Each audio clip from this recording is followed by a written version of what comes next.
말고 한 목소리로 읽겠습니다. 시작. 그리스도 안에서 일만 스승이 있으되 아버지는 많지 아니하니 그리스도 예수 안에서 내가 복음으로써 너희를 낳았음이라. 그러므로 내가 너희에게 권하노니 너희는 나를 본받는 자가 되라. 이로 말미암아 내가 주 안에서 내 사랑하고 신실한 아들 디모데를 너희에게 보내었으니 그가 너희로 하여금 그리스도 예수 안에서 나의 행사 곧 내가 각 처 각 교회에서 가르치는 것을 생각나게 하리라. 아멘.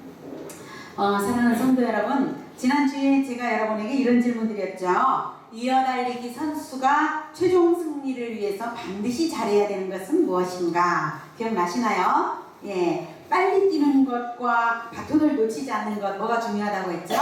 바톤을 놓치지 않는 것. 그런데 바톤을 놓치지 않아야 되는 이유는 바톤을 넘겨주어야 하기 때문입니다. 우리는 하나님과의 언약 관계라는 점에서 이어달리기 선수들과 같습니다. 하나님과의 언약은 나 혼자 하나님과 관계를 맺은 것이 아니라 우리의 선배가 있고 우리의 후배가 있고 모든 하나님의 백성이 통째로 하나님 앞에 언약 관계를 맺은 것이기 때문입니다. 그래서 우리는 이어달리기 선수와 같습니다. 그래서 바톤 터치를 잘 해야 되니까 대를 이어가야 합니다. 이게 바톤 터치를 못하면 나 혼자만의 실패가 아니라 전체의 실패가 되는 것처럼 대를 잘 이으면 나 혼자만의 성공이 아니라 우리 전체의 성공이 되는 것입니다. 오늘은 이렇게 인사해 보겠습니다. 믿음의 대를 이어갑시다. 믿음의 대를 이어갑시다. 아멘. 자, 그런데 믿음의 대를 이어간다는 것이 무엇인가요? 예, 아버지 따라 교회만 다니면 대를 잇는 것일까? 아니면 무엇일까? 오늘 요절이 그 의미를 줍니다. 오늘 요절에서 15절에 보면 내가 복음으로써 너희를 낳았음이라 라고 말하고 있어요. 아버지처럼 내가 복음으로써 너희를 낳았음이라 라고 하는데요. 천국에 우리는, 여러분이 예수님을 믿고 있다면 우리는 천국에 태어난 줄 여러분 믿으시기 바랍니다. 아멘. 천국은 우리와 동시에 연동되고 있는 실체입니다. 그래서 눈앞에 보이지 않아도 천국이 우리 앞에 있고 천국에 연동되고 있습니다. 우리는 천국에 태어났습니다. 근데 태어날 때 무엇으로 태어났느냐? 복음으로 태어났기 때문에 사도 바울이 이 고린도 교회에 보내는 편지였는데, 고린도 교인들 전체에게 보내는 편지인데, 내가 복음으로 너희를 낳았다 라고 말을 하고 있는 것입니다.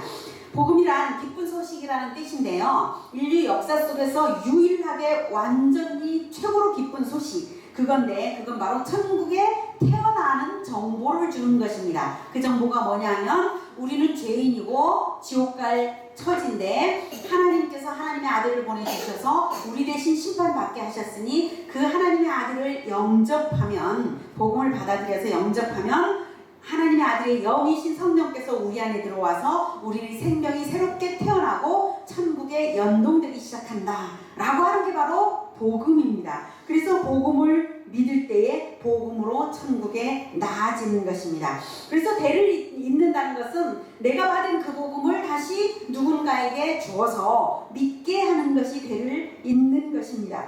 이것이 복음으로 대를 잇는 1차적인 것인데요. 하지만 대가 이어지려면 내 아들이 또 내 손자를 낳아야 됩니다. 맞죠? 예. 자, 그러니 내가 전도한 영적인 아들이 나를 본받아서 또 대를 이어야 하는 거죠. 복음을 전해야 하는 거죠. 그래서 16절에 너희는 나를 본받는 자가 되라 라고 하는 것인데, 무엇을 본받는가? 모든 걸 다 본받아야 돼 라고 하면 정답이 될 것 같지만 그래도 핵심이 있습니다. 무엇을 본받아야 될까요? 복음을 전하는 것을 본받는 것이 핵심입니다. 왜냐하면 생명의 대를 이어야 되니까. 맞죠?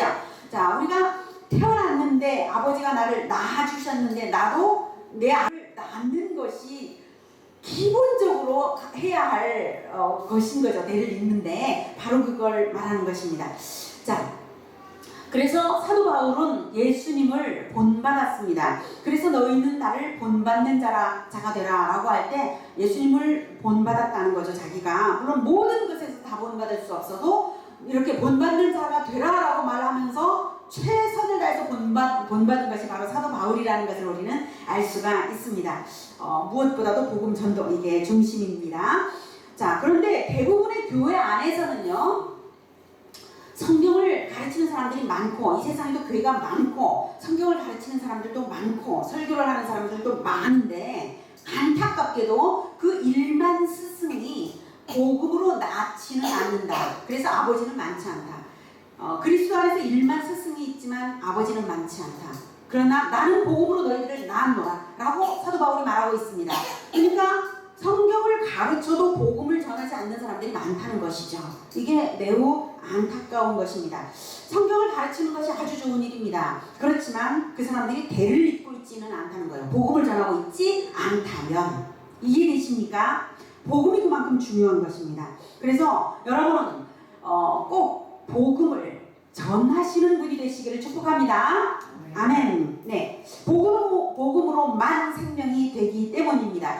예수님을 딱 마음에 영접하는 순간 새 생명이 태어나는 거기 때문에 복음을 전해주어서 예수님을 영접할래? 물어봐 주어야 되고 영접하도록 돕는 것, 이게 핵심입니다. 그래서 저는 매번 설교 끝에 언제나 예수님을 영접하도록 초청하고 있지 않습니까? 가장 중요한 것이고 절대로 놓칠 수 없는 것이라서 저는 포기하지 않고 언제나 끝까지 그걸 하고자 합니다.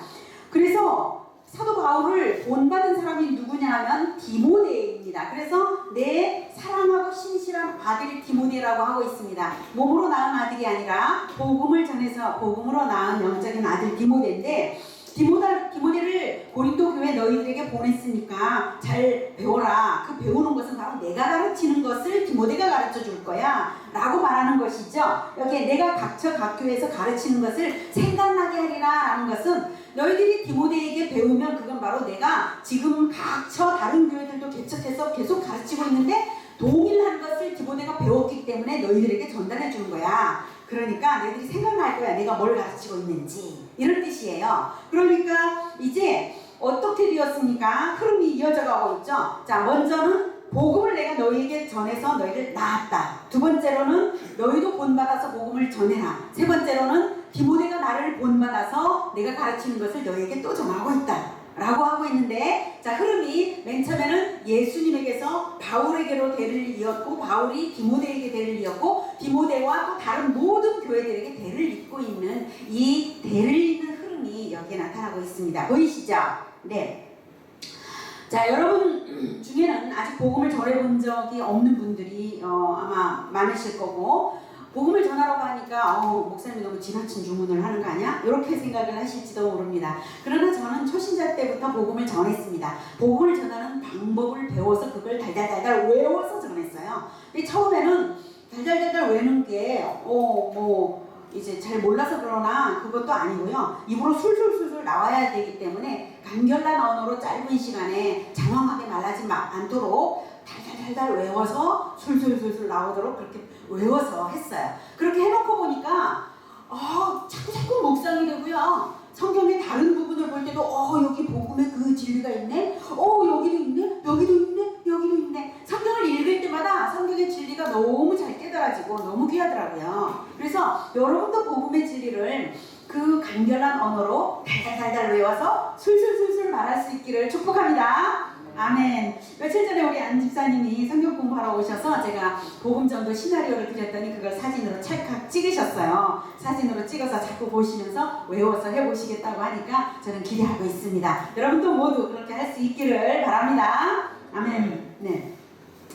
자, 구약 시대에는 복음이 무언가? 복음이 이제 예수님 이후에만 있는가? 그게 아닙니다. 구약 시대에도 복음이 있었습니다. 그때는 예수님이라는 이름을 몰랐을 뿐이지 그리스도를 기다리는 것이 바로 복음입니다. 하나님께서 그리스도를 왕으로 보내주실 것을 언제 말씀하셨냐면 에덴 동산에서 첫 범죄를 지을 때 여자의 후손을 보내서 마귀를 밟게 할 것이라. 이것이 여자의 후손이 그리스도죠. 그 여자의 후손을 보낼 거니까 아브라함 네가 가나안 땅을 거기에서 살면서 후손들을 낳아라 그럼 네 후손들이 많아질 것이고 가나안 땅을 줄게. 거기에 그리스도 즉 여자의 후손을 보낼 거야. 이 언약을 주셨잖아요. 그러니까 가나안 땅을 지키면서 후손들을 많게 하면서 이스라엘은 계속 그리스도를 기다렸죠. 이게 복음을 믿는 자가 하는 겁니다. 우리도 다시 오실 예수님을 기다리고 있지 않습니까? 여러분 다시 오실 예수님을 기대하면서 기다리시기를 축복합니다. 아멘. 예수님을 믿는 사람들은 거룩하게 살기 때문에 다시 오실 예수님이 다시 오신다는 것에 대해서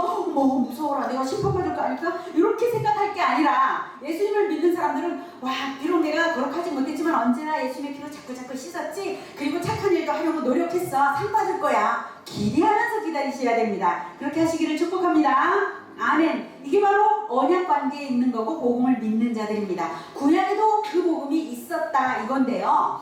구약에는 그 복음이요 혈통의 흐름에 따라 대를 이었어요. 즉 아브라함 그 다음 이삭의 언약을 다시 야곱이 언약을 그 아들들에게 물려줬잖아요. 그 혈통의 흐름에 따라 복음이 대를 이은 것입니다. 그런데 지금은 혈통에 따라 이어지는 것은 아니고 혈통과는 관계가 없고 그냥 복음을 전하고 가르치면 대가 이어지는 것인 줄 여러분 아시기 바랍니다. 아멘. 자, 그러면 이제 구약 성경에는 그래서 혈통의 계보가 자꾸 기록이 되었습니다.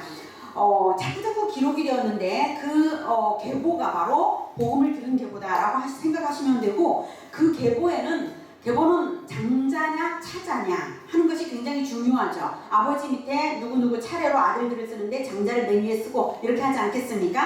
예. 그러면 우리는 계보가 있는가? 여러분 계보가 있을까요? 없을까요? 혈통이 관계없으니까 계보가 없을까요? 아닙니다. 계보가 있습니다. 생명책이 바로 우리의 영적인 계보책인 줄 여러분 아시기 바랍니다. 생명책이 바로 요한계시록에 나옵니다. 그 생명책은 이름이 기록되어 있고 이름은 그냥 질서 없이 나열된 것이 아니라 계보대로 질서 있게 기록이 된 것입니다. 거기에는 장자가 누구인지도 기록이 되어 있습니다. 정말 확인해 볼까요? 자 이겁니다. 히브리서 12장 한번 읽어보시겠습니다. 22절부터 시작. 그러나 너희가 이르는 곳은 시온산과 살아계신 하나님의 도성인 하늘의 예루살렘과 천만 천사와 하늘에 기록된 장자들의 모임과 교회와 만민의 심판자이신 하나님과 및 온전하게 된 의인의 영들과 새 언약의 중보자이신 예수와 및 아벨의 피보다 더 나은 것을 말하는 뿌린 피니라. 아멘. 문장이 굉장히 길죠? 처음부터 끝까지가 한 문장이에요. 그러니까 뭐냐면 맨 처음에 이른 곳은 피니라 이 문장이에요. 자 너희들은 말이야 예수님 믿었지? 그래서 너희들은 도착했어. 어디 도착했냐면 피에 도착했어. 누구의 피일까요? 예수님의 피에 도착했는데 거기가 바로 여기야 라고 말해주고 있는데 거기가 어딥니까? 하늘의 시온산 살아계신 하나님의 도성에 도착했어. 하늘의 예루살렘에 도착했어. 너희들이 천만 천사 앞에 있어. 하늘에 기록된 장자들의 모임에 도착했어. 너희들이 하늘의 교회에 도착했어. 너희들이 만민의 심판자이신 하나님께 도착했고 온전하게 된 의인의 영들이 여기에 있어. 그리고 새 언약의 중보자이신 예수님이 여기 계시고 아벨의 피보다 더 나은 것을 말하는 뿌린 피, 즉 예수님의 피에 너희들이 지금 도착했어 라고 말을 하는 것입니다. 너무 놀랍죠? 여러분 우리 눈앞에 지금 보이지 않는다고 해서 없는 게 아니고 우리 눈앞에 안 보여도 바로 여기에 천국이 펼쳐져 있고 우리가 하늘의 도성에 있는 줄 여러분 아시기 바랍니다. 하나님께서 하늘의 도성의 천만 천사가 우리를 주목해서 보고 있습니다. 여러분 이것을 꼭 믿으시고 언제나 잊어버리지를 마시기를 축복합니다. 아멘. 네, 자 그렇게 해서 여기에 주목하고자 하는 것은 23절 하늘에 기록된 장자들이 모임이 있고 하늘에 교회가 있다라고 하는 거예요, 여러분. 자, 하늘나라와 우리가 연동된다고 제가 말씀을 드렸죠. 그러면 하늘에 기록된이라고 했으니까 어디 기록되었겠어요? 생명책에. 누가요? 우리 전체가 기록됐는데 특히 또 어떤 모임도 있다? 장자들의 모임도 있다. 장자들의 모임이 따로 기록이 되어 있다라고 하는 것입니다, 여러분. 여러분 장자들이 있으니까 장자들은 장자가 뭐가 좋지? 예, 이것도 궁금하시죠? 이스라엘의 장자는요 다른 모든 아들들보다 2배의 기업을 물려받았어요. 그러니까 다른 모든 아들들이 하나씩을 나눠받는다면 두 개를 받은 것이죠. 장자는 그만큼 책임도 있고 지도력도 있는 것이 또 지도력을 발휘하고 하는 것이 바로 장자입니다. 그렇다면 우리는 혈통대로 물려받는 것이 아니니까 예수님 안에서 복음으로 대를 잇는 우리에게는 어떤 사람이 장자일까요? 저는 주도적으로 대를 잇는 사람이 장자라고 생각합니다. 그리고 장자가 그러면 장자에게 왜 그렇게 생각하냐면요. 여러분 장자에게 가장 중요한 건 뭐냐면 대를 잇는 거예요. 맞지 않습니까? 장자가 대를 잇지 못하면 장자가 대가 끊어지면 장자입니까? 아닙니까? 장자 아니죠. 장자가 대가 끊겨지면 차자가 장자가 됩니다. 차자가 대가 끊기면 제3남이 장자가 됩니다. 그러니까 장자는 대를 잇기만 하면 장자가 되는 거예요. 맞지 않습니까? 이게 너무 중요한 거예요. 그러면 우리는 뭘 해야 됩니까? 적극적으로 대를 이어가라 라고 하는 이 메시지를 이 성경이 주고 있습니다. 자, 그러면 오늘 하나님의 말씀에서요, 여러분 주도적으로 대를 이은 아주 용감한 한 사람을 만나게 될 텐데요. 여자입니다. 생명을 걸고 대를 이어서 자기 운명을 바꾼 여자인데요. 자기 운명만 바꾼 게 아니라 이스라엘의 운명까지 바꾸게 되었습니다. 근데 그 여자가 생명을 걸고 한 용감한 행동이 뭐였냐면 불륜이었습니다. 아니 세상에 어떻게 불륜이라는 방법으로 그런 하나님의 일이 이루어질 수가 있겠는가 한번 들어가 보도록 하시죠. 창세기 38장 1절부터 다 같이 읽어보겠습니다. 시작. 그 후에 유다가 자기 형제들로부터 떠나 내려가서 아둘람 사람 히라와 가까이 하니라. 유다가 거기서 가나안 사람 수아라 하는 자의 딸을 보고 그를 데리고 동침하니 그가 임신하여 아들을 낳음에 유다가 그의 이름을 에리라 하니라. 그가 다시 임신하여 아들을 낳고 그의 이름을 오난이라 하고 그가 또다시 아들을 낳고 그의 이름을 셀라라 하니라. 그가 셀라를 낳을 때에 유다는 거실에 있었더라. 유다가 장자 엘을 위하여 아내를 내려오니 그의 이름은 다말이더라. 유다의 장자 엘이 여호와가 보시기에 악함으로 여호와께서 그를 죽이신지라. 아멘. 여기서 맨 처음에 1절에 그 후에라고 하는 것은 요셉이 애굽으로 팔려간 직후입니다. 지금 38장이죠. 제가 지난주까지는 41장까지 설교를 했는데 일부러 38장을 따로 오늘 하려고 떼놨습니다. 요셉의 이야기를 쭉 한목에 말씀을 드리려고 그렇게 한 거고, 이 38장에는 유다 가정 이야기만 나옵니다. 그러면 유다 가정 이야기만 38장에 특별하게 하는 이유가 있을 거예요. 다른 12아들이 있는데 다른 가정 이야기를 안 하고 이렇게 특별히 하시는 이유가 하나님께 있으시겠죠? 네, 그러면 보겠는데요. 언약의 가문의 그 대를 잇는 것은 아브라함, 이삭, 야곱, 요셉으로 쭉 이어지고 있습니다. 근데 이제 그 유다 가문에 왜 초점을 맞추느냐 하면, 유다 가문에 초점을 맞추는 이유는 유다 가문이 장자 가문이 될지 안 될지 관심이 집중이 되고 있어요. 무슨 말이냐면 장남이 장자 자격을 잃었기 때문입니다. 장남은 르우벤입니다. 야곱의 장남 르우벤이 어떤 짓을 했냐면 창세기 35장에서 야곱의 처 빌하와 동침했습니다. 이거는 맞아 죽을 짓이죠. 돌에 맞아 죽을 중범죄를 저지른 것입니다. 그때 야곱은 그걸 알고도 모른 척 잠잠하고 넘어갔어요. 그래서 르우벤이 죽음은 당하지 않았습니다. 그러나 르우벤이 장자가 되겠습니까? 장자권을 잃었습니다. 자, 그러면 장자권이 누구에게 넘어가겠습니까? 차남에게 넘어가겠죠? 차남은 시므온이고, 삼남은 레위이고, 사남은 유다입니다. 그런데 두 번째 시므온과 세 번째 레위는 다시 중범죄를 저질렀습니다. 뭐냐면 세겜에서 세겜 마을 모든 남자들을 학살해버린 중범죄를 저질렀습니다. 이런 사람에게 언약 가문의 장자권을 줄 수 있겠습니까? 줄 수 없어요. 그래서 건너뛰었습니다. 자, 그러면 누가 이제 장자권을 받겠습니까?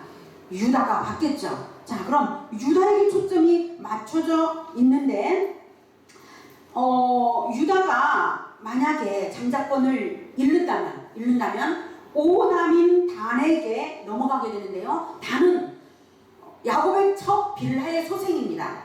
그 다음 육남은 누구냐면 육남은 납달리입니다. 납달리도 첫 빌하의 소생입니다. 만약에 유다가 장자의 자격을 갖지 못한다면 빌하의 소생에게 다시 장자권이 넘어갈 수 있겠습니까? 없겠습니까? 없죠. 자기 남편을 배신해서 남편의 아들이 루벤과 동침을 한 빌하의 아들에게 장자권을 줄 수가 있습니까? 그건 빌하에게 상 주는 거나 마찬가지니까 절대로 안 됩니다. 그것도 맞죠? 지금 야곱의 집안이 진짜 완전 통비박산인 거예요. 영적으로는 기가 막히죠. 그래서 하늘의 도성에서는 지금 유다에게 관심 집중. 유다가 지금 장자권자가 되어야 되는데 이렇게 되어 있는 상황인 거예요. 그래서 38장이 기록이 되는 것입니다. 자, 그런데 언약 가운데 장자권자가 반드시 갖춰야 할 두 가지는 뭐냐면, 첫 번째, 언약을 믿어야 되는 겁니다. 맞죠? 두 번째, 대를 이어야 하는 겁니다. 맞죠? 자, 언약을 믿지도 않고 대를 제대로 언약 가문의 대를 잇지 않아서, 언약 가문으로서 대를 잇지 않아서 장자권을 잃어버린 사람이 누굽니까?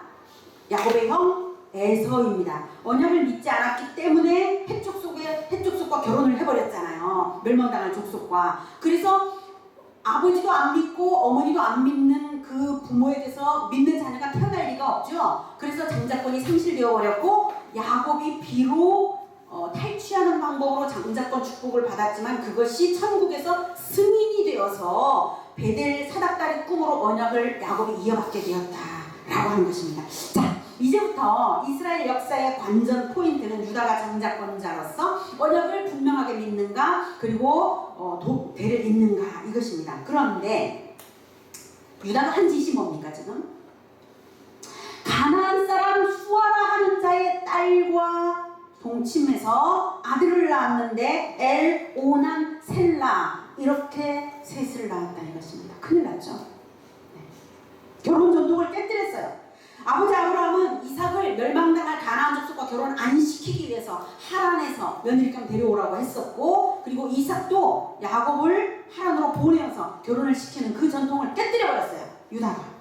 자, 이제 만약 하나님께서 유다를 가만히 내버려 두시면 유다는 반드시 장자권을 잃어버릴 것입니다. 하나님이 유다에게 어떻게 하실까요? 네. 바로 7절. 유다의 장자 엘이 여호와 보시기에 악함으로 여호와께서 그를 죽이신지라. 엘을 죽이셨습니다. 엘이 어떤 악을 저질렀는지 성경이 설명을 안 하니까 모르지만 당장 죽음을 당해도 쌀 만큼의 악을 저질렀을 것이다 라고 생각됩니다. 그리고 그 다음 언약을 믿지도 않은 것이 분명합니다. 하나님께서 엘에게서 은혜를 거두신 것입니다. 이제 엘의 아내 다말이 과부가 되었습니다. 자, 이제 어떻게 될까요? 8절부터 읽겠습니다. 시작. 유다가 오난에게 이르되 내 형수에게로 들어가서 남편의 아우된 본분을 행하여 내 형을 위하여 씨가 있게 하라. 오난이 그 씨가 자기 것이 되지 않을 줄 알고 형수에게 들어갔을 때에 그의 형에게 씨를 주지 아니하려고 땅에 설정하매 그 일이 여호와 보시기에 악함으로 여호와께서 그도 죽이시니. 아멘.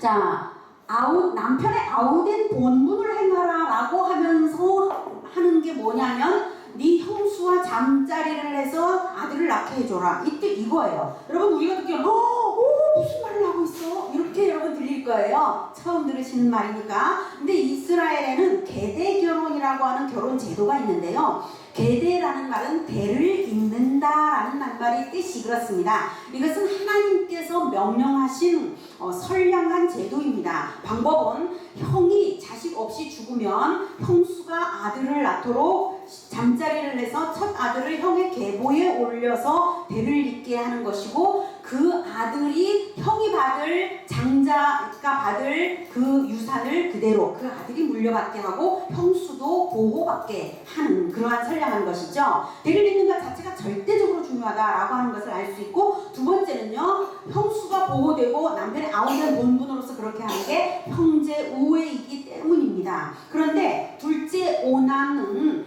형수에게 임신을 시켜주지 않으려고, 성관계를 하면서도 임신을 시켜주지 않으려고 설정을 땅에다 해버렸다라고 하는 것입니다. 이건 뭐냐면, 형 죽었으니까 이제 내가 장자잖아, 와 내가 두 배 물려받겠네 하는 탐심으로 형수가 아들을 낳지 못하게 하려고 한 것입니다. 그래서 하나님께서 오난도 죽이셨습니다. 자, 그럼 이제 질문해 보겠습니다. 분명히 하나님께서는 엘과 오난이 믿음이 없기 때문에 은혜를 안 베푸신 거예요. 맞죠? 자, 그렇다면 다말은 어떤 것 같습니까? 다말은 언약을 믿었을까요? 안 믿었을까요? 믿었습니다. 바로 이렇게 하시는 것이 다말에게 임신하도록 하나님께서 일을 하고 계시는 과정입니다. 그것은 다말이 하나님의 언약을 믿고 있었다라는 걸 하나님이 알고 계시기 때문에 이렇게 일하신 것입니다. 만약 다말이 이제 이 계대 결혼을 통해서 아들을 낳는다면 그것은 유다에게도 굉장한 은혜가 될 것입니다. 그죠? 자, 그런데 이제 셋째 아들은 셀라입니다. 근데 셀라는 아직 어렸어요. 야, 이제 어떻게 될까요? 자, 11절부터 읽겠습니다. 시작. 유다가 그의 며느리 다말에게 이르되 수절하고 내 아버지 집에 있어 내 아들 셀라가 장성하기를 기다리라 하니 셀라도 그 형들같이 죽을까 염려함이라. 다말이 가서 그의 아버지 집에 있습니다. 얼마 후에 유다의 아내 수아의 딸이 죽은지라. 유다가 위로를 받은 후에 그의 친구 아둘람 사람 히라와 함께 딥나로 올라가서 자기의 양털 깎는 자에게 이르렀더니 어떤 사람이 다말에게 말하되 네 시아버지가 자기의 양털을 깎으려고 딥나에 올라왔다 하는지라. 아멘. 자, 여러분, 지금 유다는 두 아들을 잃고 크게 긴장하고 너무나 떨렸을 것입니다. 그래서 셀라도 죽을까 겁이 났습니다. 그런데 왜 셀라를 살리려고 며느리 다말을 친정에 돌려보냈던 것일까요? 며느리 다말이 이유가 된다고 생각을 한 이유는 무엇이냐면 바로 다말이 딥나, 즉 가나안 여자이기 때문입니다. 딥나는 가나안에 있는 지명입니다. 유다는 이렇게 생각을 한 것입니다. 아, 내가 가나안 여자와 결혼해서 아들들을 낳았고 그래서 이 아들들이 하나님을 가나안 여자인데 아내 때문에 아들들도 언약을 안 믿는 터에 며느리까지 가나안 여자를 데리고 와버리니까 큰아들 죽고 둘째아들 죽었구나. 아, 큰일 났네. 아, 다시 며느리를 이제 막내까지 주면 이제 셀라도 죽게 돼서 안 되지. 이렇게 생각을 한 거예요. 그러니까 자기 잘못을 느끼고는 있는데 원인은 어느 정도 알기는 알았는데 자기가 해결을 하기보다는 며느리를 친정으로 보내는 편법으로 셀라를 살려내려고 편법을 쓰고 있었던 것입니다. 위기를 모면하려고 한 거죠. 자, 다말이 유다의 며느리로 언약 가문에 들어와서 그 언약을 믿게 되었다라는 것까지는 유다가 몰랐던 것 같습니다. 자, 이제 다말은 친정에 갔고 유일한 희망은 셀라가 어서 장성해서 자기와 결혼해 주는 것입니다. 그것만 기다리는데 아버지 유다는 다말을 부르지 않는 거예요. 자, 의도적으로 따돌리고 있습니다. 다말을. 자, 다말이 이제 어떻게 해야 될까요? 다말에게는 세 가지 선택지가 떠올랐을 것입니다. 아버지가 따돌리니까. 자, 1번 가나안 남자와 재혼한다. 2번 그냥 과거로 친정에서 살다가 죽는다. 3번 반드시 유다 가문에서 아들을 낳을 다른 대책을 찾는다. 어떻게 해야 될까요? 자, 1번도 멸망이고 2번도 멸망입니다. 그러지 않습니까? 아, 다른 대책이라도 찾아야지. 예. 이 생각을 아마 했을 것입니다. 자, 그런데요, 무엇으로 이제 다말이 이제 언약 가문인 것을 이제 증명하겠습니까? 그 당시에 여자들은 남자들만 할례를 받고요. 할례라고 하는 것이 하나님의 백성이라는 증거인데 여자들은 할례를 받지 않았어요. 그럼 여자들은 무엇으로 증명이 되느냐? 남자에게 할례 받은 남자에게 소속하면 하나님의 백성입니다. 남편이 할례 받으면 자기도 하나님의 백성이고 아들이 할례 받으면 자기도 하나님의 백성인 거예요. 그러니까 여자는 남편이 있든지 아들을 낳든지 이렇게 해야만 자기가 하나님의 백성인 것이 증명이 되는 거죠. 그러니까 다말은 이제 큰일 난 거예요. 아들 낳지 않으면 큰일 나는 거예요, 이제는. 그죠? 예. 자, 이제 어떻게 할까요? 이게 어떻게 그게 가능할까요? 네, 그러던 어느 날 유다의 아내도 죽었습니다. 그래서 장례 기간이 지난 다음에 유다는 목축업자들이 축제 기간인 양털 깎는 추수 축제 그 시기에 딥나에 왔습니다. 마침 딥나가 다말의 친정이잖아요. 근데 어떤 사람이 알려줬어요. 야, 네 시아버지가 딥나에 왔어. 축제에 왔어. 이렇게 한 거죠. 그러자 다말은 중대 결단을 합니다. 읽으시겠습니다. 14절부터 시작. 그가 그 과부의 의복을 벗고 너울로 얼굴을 가리고 몸을 휩싸고 딥나 길곁 에나임 물에 앉으니 이는 셀라가 장성함을 보았어도 자기를 그의 아내로 주지 않음으로 말미암으니라. 그가 얼굴을 가리었으므로 유다가 그를 보고 창녀로 여겨 길 곁으로 그에게 나아가 이르되 청하건대 나로 내게 들어가게 하라 하니 그의 며느리인 줄을 알지 못하였습니다. 그가 이르되 당신이 무엇을 주고 내게 들어오려느냐. 유다가 이르되 내가 내 떼에서 염소 새끼를 주리라. 그가 이르되 당신이 그것을 줄 때까지 담보물을 주겠느냐. 유다가 이르되 무슨 담보물을 내게 주랴. 그가 이르되 당신의 도장과 그 끈과 당신의 손에 있는 지팡이로 하라. 유다가 그것들을 그에게 주고 그에게로 들어갔더니 그가 유다로 말미암아 임신하였더라. 그가 일어나 떠나가서 그 너울을 벗고 과부의 의복을 도로 입으니라. 아멘. 네. 여러분, 다말의 계획은 바로 시아버지와 잠자리를 하여 아들을 낳는 것이었습니다. 아무도 상상할 수 없는 일이었죠. 자, 사람들은 창세기 38장을 읽을 때 이런 맥락을 모르고 다말의 생각을 다 알아차리지 못하고 세상에 다말 너무 음란한 여자다. 어떻게 그럴 수가 있어. 이렇게 생각을 합니다. 어떻게 시아버지를 유혹할 수가 있냐고 합니다. 그러나 다말이 음란한 여자였을까요? 아닙니다. 다말이 음란한 여자가 아니라는 것을 성경이 보여주기 위해서 14절을 썼어요. 과부의 의복을 벗고. 그러니까 그 당시에 과부는 과부라는 것을 나타내는 의복을 늘상 입고 있었는데 그것을 늘상 갖추어 입고 과부로서 수절을 하고 있었던 거죠. 그리고 나서 시아버지와 잠자리를 하고 난 다음에 다시 19절에서도 과부의 의복을 도로 입으리라고 했어요. 결코 음란한 여자가 아니었습니다. 그래서 시아버지와 잠자리를 하는 것이 이 언약 가문의 대를 잇는 이것을 알고 있었기 때문에 행동을 한 것입니다. 언약 가문에서 떨어지지 않으려는 발버둥을 치고 있었던 것입니다. 지금 다말은. 자, 그렇게 해서 다말이 진정성과 정조가 나타나는데요. 자, 그렇다고 해서 임신할 가능성이 얼마나 있을까? 이것도 희박하죠.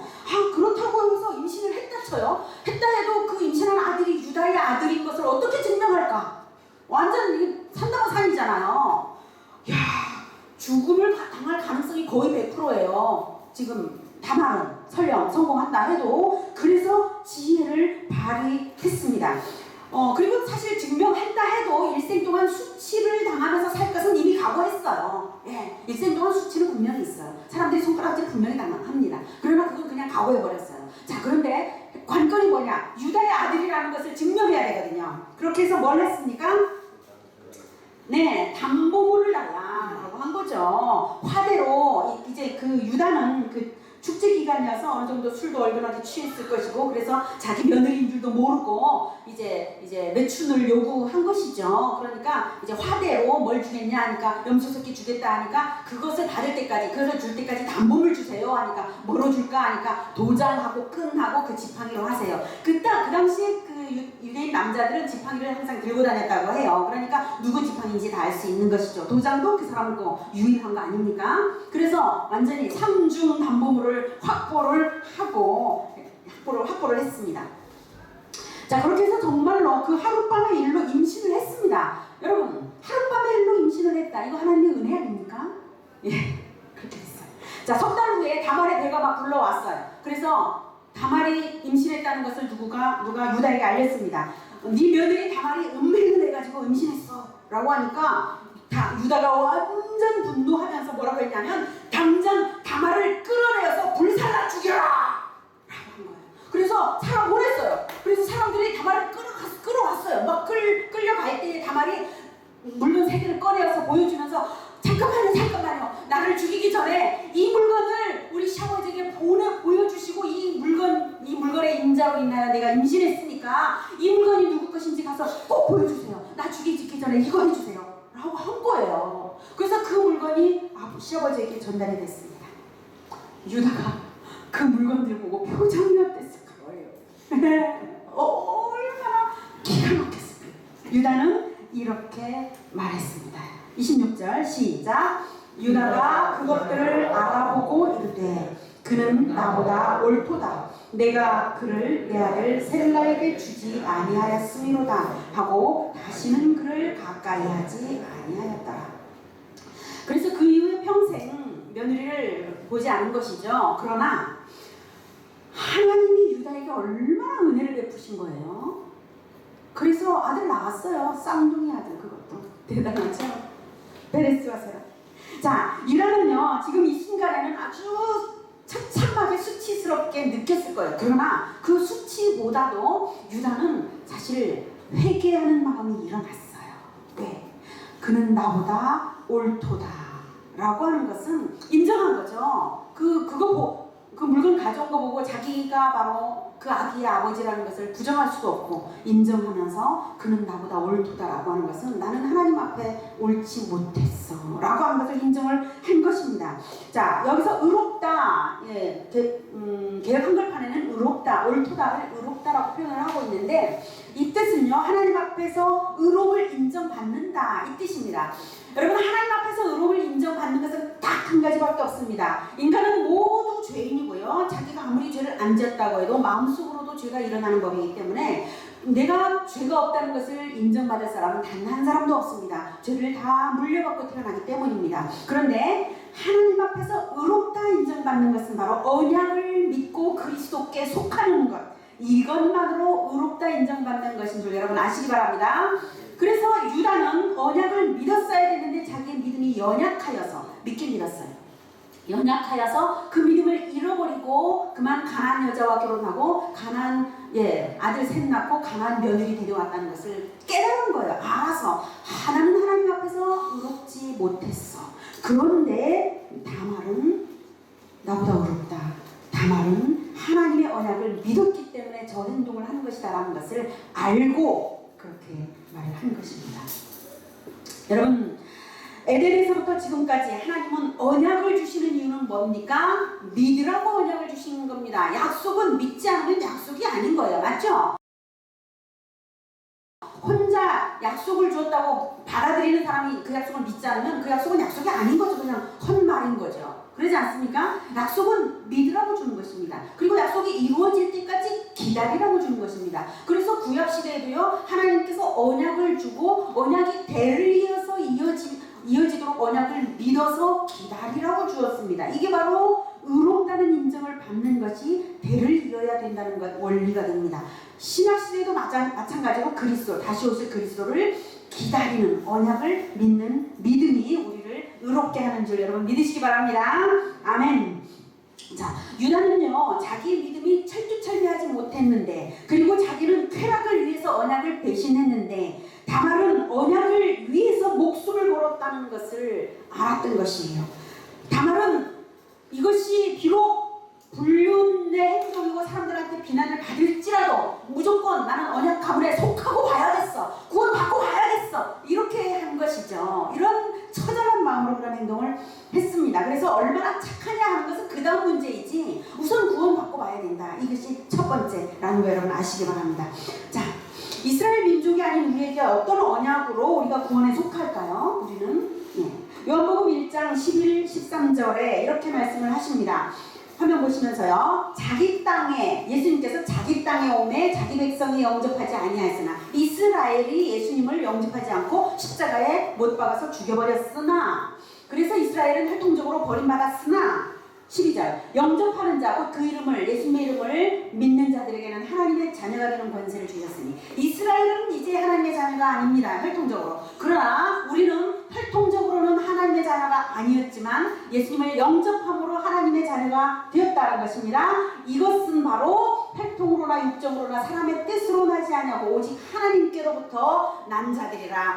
하나님께로부터 계획대로 하나님이 뜻을 그렇게 세워서 우리에게 예수님을 영접하면 하나님의 자녀로 태어나게 한 바로 하늘에 난 자들이다. 여러분, 천국에 태어나는 것을 믿으시기 바랍니다. 아멘. 자, 이 언약을 믿으시면 됩니다. 성경 전체를 몰라도 이거 하나만 철두철미하게 믿어도 됩니다, 여러분. 네. 자, 그렇게 해서 우리가 지켜야 될 것이 무엇이냐? 대를 이어야 되잖아요. 대를 잇는 것이 무엇이냐? 마태복음 28장, 저기 29장이라고 잘못 나왔는데 28장 19절부터 20절까지입니다. 그러므로 너희는 가서 모든 민족을 제자로 삼아. 모든 민족을 제자 삼으라. 이게 대를 잇는 것입니다, 여러분. 내가 모든 민족에게 가지 않는데, 예, 가지 않아도 우리 교회가 파송했잖아요. 네, 아주 거대한 나라에 파송했죠. 네, 우리가 그를 보내어서 기도하는 것으로 되고요. 또 우리가 우리 자녀들, 어린 자녀들을 계속 대를 이어서 키우면 그 아이들이 다른 나라에 가서 위대한 사람이 되면 되는 거예요, 여러분. 믿으시고 기대하시기 바랍니다. 예, 우리가 누군가를 전도해서 누군가가 또 다른 나라에 갈 수 있다는 거죠. 이 믿음을 가지고 기대감을 가지고 전도하시고 대를 이으시기를 축복합니다. 자, 마태복음 자, 이렇게 해서 목숨 걸어도 좋을 최고의 명령 이것이 바로 제자 삼는 것이다. 다말이 바로 목숨 걸고 바로 대를 이었다라고 하는 것인데요. 하나님께서 다말을 칭찬하신 것이 아주 분명합니다. 그 증거가 적어도 4가지인데요. 첫 번째는 다말이 아들을 낳았는데 쌍둥이를 낳았다 이거고요. 두 번째는 다말의 아들 베레스가 바로 왕가가 됩니다. 그러니까 베레스의 후손 중에 다윗이 왕이 되고 왕족을 이룹니다. 이것이 대단한 칭찬이죠. 유다 지파. 그리고 거기에서 누가 옵니까? 드디어 왕족의 피를 물려 그 후손에서 예수 그리스도가 오신 것입니다. 그래서 바로 장자가문이다라고 합니다. 유다 지파를. 그 다음에는 그래서 만약에 다말이 유다에게서 이 쌍둥이를 못 얻었다면 유다는 대가 끊겼을 수 있었던 거예요. 그죠? 자, 그 다음에 세 번째 증거는 뭐냐 하면 유다가 말한 거죠. 그는 나보다 의롭다라고 말한 인정과 38장의 성경 기록 자체가 다말에 대한 칭찬이고요. 그 다음은 마태복음 1장의 기록. 이것이 바로 대단한 칭찬입니다. 우리 다시 한번 마태복음 1장부터 읽어보시겠습니다. 중간에 7절부터는 생략을 제가 했습니다. 자, 시작. 아브라함과 다윗의 자손 예수 그리스도의 계보라. 아브라함이 이삭을 낳고 이삭은 야곱을 낳고 야곱은 유다와 그의 형제들을 낳고 유다는 다말에게서 베레스와 세라를 낳고 베레스는 헤스론을 낳고 헤스론은 람을 낳고 람은 아미나답을 낳고 아미나답은 나손을 낳고 나손은 살몬을 낳고 살몬은 라합에게서 보아스를 낳고 보아스는 루셋에서 오벳을 낳고 오벳은 이새를 낳고 이새는 다윗 왕을 낳으니라. 다윗은 우리아의 아내에게서 솔로몬을 낳고 야곱은 마리아의 남편 요셉을 낳았으니 마리아에게서 그리스도라 칭하는 예수가 나시니라. 아멘. 마태복음 1장은 예수님이 바로 하나님이 언약하신 그리스도다 라고 하는 것을 계보로 증명하고자 이 계보를 썼습니다. 아브라함에게 약속한 이삭에게서 나는 자라야 니시다라고 하는 그 네시가 그리스도이고 다윗 왕에게 약속한 하나님의 집을 세울 씨를 주겠다라고 하는 것이 바로 그리스도인 것입니다. 그래서 마태복음 1장에 아브라함과 다윗의 자손 예수 그리스도라고 언급하는 이유가 그건데요. 여자의 후손, 즉 에덴에서 말씀하신 여자의 후손으로 처녀에게서 태어날 것을 맨 마지막에는 또 알 수 있죠. 마리아의 남편 요셉을 낳았으니 마리아에게서, 처녀 마리아에게서 그리스도라 칭하는 예수가 나시니라. 그래서 하나님께서 구약에 전부 언약하신 것이 쫙 다 이루어진 그 계보를 한꺼번에 보여주시는데요. 여기서 우리가 주목할 부분은요, 계보에는 여자 이름이 들어갑니까? 안 들어갑니까? 안 들어갑니다. 근데 여기에는 여자 이름 넷이 아주 유별나게 들어갑니다. 누구냐면 다말, 라합, 룻, 마리아. 이렇게 네 이름이 들어갑니다. 여러분, 성경에 좋은 계보에 그것도 이름이 딱 들어간다는 것은 영광스러운 것이에요. 이거는 너무 대단한 것입니다. 이들은요, 아마도 아까 하늘에 기록된 장자들의 모임의 장자로 기록된 이름들일 것이라고 저는 생각을 합니다. 왜? 주도적으로 대를 잇는 일을 한 사람들입니다. 이 4명의 여자들은 목숨을 거는 믿음으로 구원에 속하고 대를 이은 여자들입니다. 다말은 지금까지 설교한 대로 그렇게 했고요. 라합도 가나안 여자인데 자기가 속한 여리고, 가나안의 여리고 왕을 배신하면서, 목숨 걸고 배신해서 이스라엘 정탐꾼을 숨겨주면서 나를 구원해달라, 나는 하나님께 속하겠다라고 고백했던 사람이에요. 대단하죠. 그래서 하나님이 라합을 살몬을 통해서 보아스를 낳게 했는데 이 보아스가 또 특별한 사람입니다. 굉장한 말씀의 사람이고 이 사람에게 하나님이 또 룻을 통해서 계대 결혼, 룻과의 보아스의 결혼도 계대 결혼인데요. 계대 결혼을 통해서 룻이 아들을 낳는데 룻은 또 누구냐? 모압 여자입니다. 이스라엘 여자가 아니에요. 모압에서 과부가 되었어요. 자기 시어머니도 과부가 되었어요. 시어머니는 이스라엘 사람이에요. 이스라엘 사람이라서 되돌아오려고 하면서 그 당시에 과부는 거지거든요. 죽은 목숨이랑 마찬가지예요. 재혼 안 하면 끝납니다. 그래서 며느리들한테 너희들은 이제 이 모압 땅에서 다른 데 찾아가라. 친정에 가든지 해라. 난 그냥 고향에 이스라엘에 돌아갈란다. 이렇게 했거든요. 그런데 룻이 말하기를 나는 어머니의 하나님이 내 하나님이고 어머니 백성이 내 백성입니다. 나는 어머니하고 같이 죽을 때까지 같이 가겠습니다. 이렇게 해서 따라왔어요. 거지인데 자기 시어머니도 거지고 자기도 거지인데 그렇게 해서 따라온 목숨 걸고 따라왔더니 하나님께서 보아스와 계대 결혼을 통해서 자식을 낳게 하신 거예요. 예, 목숨 걸고 하나님을 선택하고 목숨 걸고 대를 이은 여자들입니다. 그 다음 마리아는 어떻습니까? 마리아는 처녀로서 임신했습니다. 처녀에게 천사가 나타나서 네가 임신을 해서 아들을 낳을 것이다 라고 하니까 마리아가 뭐라고 했나요? 예, 주의 여종이니 말씀대로 되게 해주십시오. 여러분, 그 당시 처녀가 임신하면 돌에 맞아 죽거든요. 근데 목숨 걸고 하나님의 말씀대로 되게 해달라. 이렇게 한 것입니다. 여러분, 이 4명의 여자는 전부 목숨 걸고 전부 대를 이은 여자들입니다. 하나님이 이렇게 칭찬하시는 이유가 무엇입니까? 예, 목숨을 거는 실천으로 대를 이어라 라고 말씀을 하시는 것인 줄을 여러분 아시기 바랍니다. 아멘. 우리는 이제 출산하라고는 안 합니다. 제자화로서 복음을 전함으로써 그리고 계속 성경을 가르쳐줌으로써 영적인 대를 이어야 합니다. 혈통의 계보는 이미 이제 의미가 없습니다. 예수님은 결혼도 안 하셨고 혈통은 이제 하나님께서 버리셨습니다. 혈통적 의미가 제거된 순수한 계보가 생명책입니다. 그 계보에 우리가 최후의 심판대에 딱 갔을 때 우리가 자격자인가 아닌가, 그 심판에서 면제받을 충분한 자격자인가 아닌가 하는 재판의 입증 자료로 그 생명책이 최후의 심판대에 쫙 펼쳐질 때에 거기에 내 이름의 후손으로 대가 이어져 있다면 나는 살아있었던 사람이고 만약에 내 이름까지는 있는데 그 다음이 이어져 있지 않다면 나는 책망받을 사람인 거예요. 간신히 구원받은 사람이고 그 생명책에 내 이름이 없다. 난 지옥 갈 사람이고. 이제 눈에 안 보이는, 우리는 믿음이 눈에 안 보입니다. 그렇죠? 눈에 안 보이는 믿음을 증명해야 됩니다. 예, 다말은 출산으로 증명했습니다. 여러분은 어떻게 증명하겠습니까? 여러분, 우리가 복음을 믿는다는 것은 입으로 증명해야 됩니다. 말로써 복음을 전해주는 것. 네. 말로써 복음을 여러분 전해주실 수 있는 여러분 되시기를 축복합니다. 아멘. 저에게 오십시오. 저에게 복음을 전하는 방법도 배우시면 언젠가는 복음을 전하시게 될 것입니다. 복음을 처음부터 완벽하게 전하지 못해도 배우시고 또 말씀을 배우다 보면 복음을 전하게 되고 또 누군가를 교회로 데려오십시오. 직접 복음을 전하지 못해도 함께 우리 교회가 공동체로서 함께 복음을 전하고 대를 잇고 있는 것입니다. 여러분 꼭 대를 잇는다는 것은 개인적이기도 하지만 공동체적이거든요. 여러분 함께 한 마음으로 뭉쳐서 복음을 전하고 계속 제자화를 할 수 있고 또 그렇게 해서 풍성하게 대를 이어가는 우리 예수 제자 교회 되기를 축복합니다. 아멘. 자, 이제 기도할 시간입니다. 아직 예수님을 영접하지 않은 분이라면 예수님을 먼저 영접해서 천국의 생명을 얻으십시오. 예수님의 죽음이 나의 죄를 대신하는 심판인 것을 믿고 예수님을 마음에 모셔드리면 됩니다. 화면을 보면서 영접 기도를 하시기 바랍니다.